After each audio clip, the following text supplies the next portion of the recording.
هل سمعت عن قائد خاض 100 معركة ولم يخسر واحدة قط؟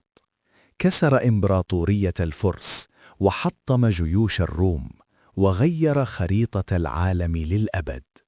إنه سيف الله المسلول، خالد بن الوليد.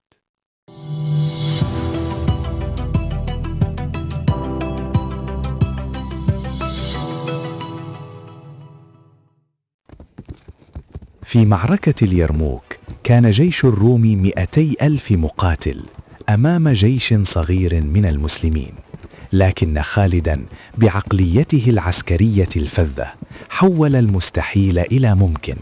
خططه العسكرية لا تزال تدرس في الأكاديميات العسكرية حتى اليوم.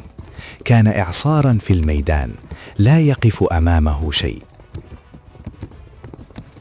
ولكن في قمة مجده جاءه الخبر الصادم. قرر الخليفة عمر بن الخطاب عزله عن القيادة، ليس لخطأ ارتكبه، بل خوفا من أن يفتتن الناس به وينسوا أن النصر من الله.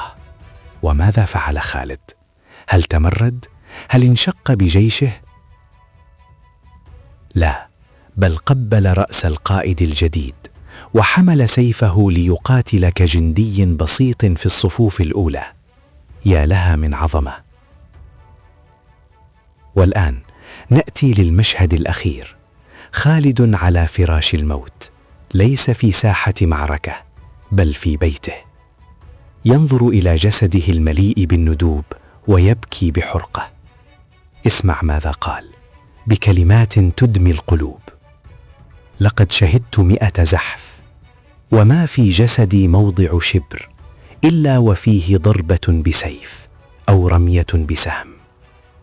وها أنا ذا أموت على فراشي كما يموت البعير، فلا نامت أعين الجبناء. مات الجسد، لكن السيف لم ينكسر. رحل خالد وبقي اسمه رمزا للشجاعة التي لا تعرف الخوف. فإذا شعرت يوما بالضعف، تذكر أن هناك رجلا طلب الموت في كل مكان، فوهبه الله الحياة الخالدة في التاريخ.